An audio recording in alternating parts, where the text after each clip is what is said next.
college was fun. I learned a lot. I was an environmental science major. I hiked in the redwoods all the time. I went hiking every day almost. I would go to the beach. I would go camping. I would go backpacking. I would do all sorts of outdoors things. I've known Emily since birth.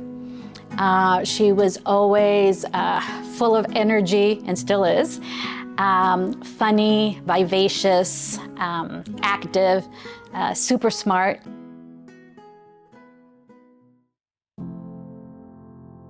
I was a senior doing my last couple of classes at Humboldt State University up north. I was walking my dog across the street. We were in a crosswalk. We got hit by a car. He unfortunately died, and I will have a traumatic brain injury for the rest of my life now.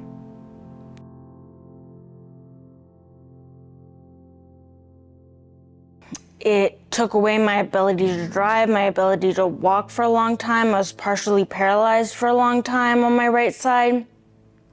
And then through hard work and OT and PT, I eventually am able to use my right side again and speak like an adult and have complex thinking processes and understanding and stuff.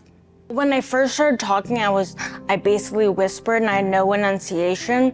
And I could not talk fluidly at all.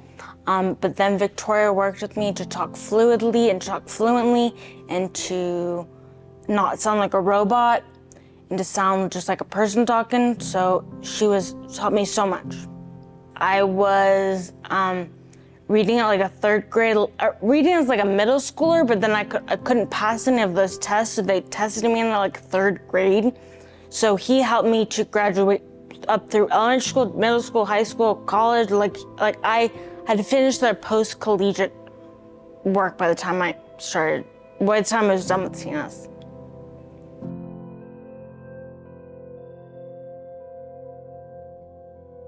I mean, I couldn't have done anything about PT because they taught me how to walk again, and OT taught me how to use my right hand again because not by the time I was at CNS, but when I first got hurt, my right arm could not go beyond this point.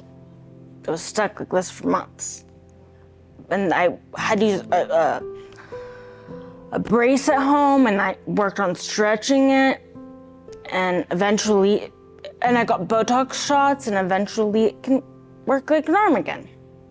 Telerehab was a time, we just did everything in my house. We used mattress to work on walking on uneven ground. We would use random kitchen gadgets and things from the house to do rehab with, and they would have us use just like different things that you would use for other things, but then they showed us how to use them for rehab purposes. They did a lot of fine motor skill things with little things from the kitchen, or they had her fold clothes as part of her OT and stretching her arms and things like that. So just a very comprehensive therapy program that I'm convinced that without that, she would not have recovered at the fast pace that she recovered. At the time, it seemed like it went very slowly because she was here almost 2 years. Now, looking back, it was really fast considering where she started and where she ended up.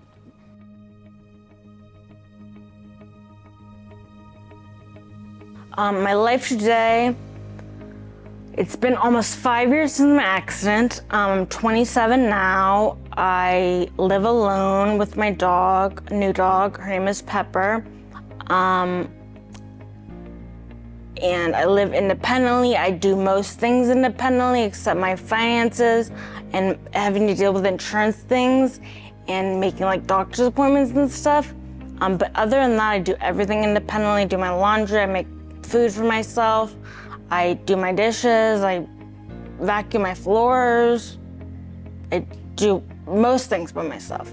When we came in today and she was walking down the hallway to say hello to Jalissa, one of her PTs, I remembered her just walking down the hallway at the Encino location,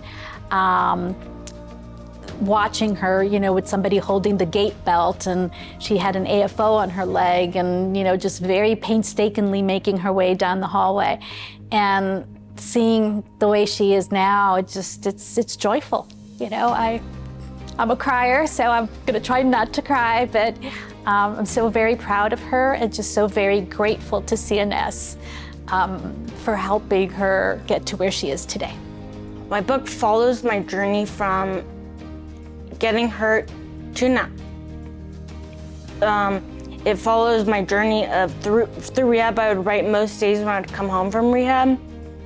I would write for an hour or 2 hours. I'd write until my aunt would come and tell me that I had to stop writing and come eat dinner or something.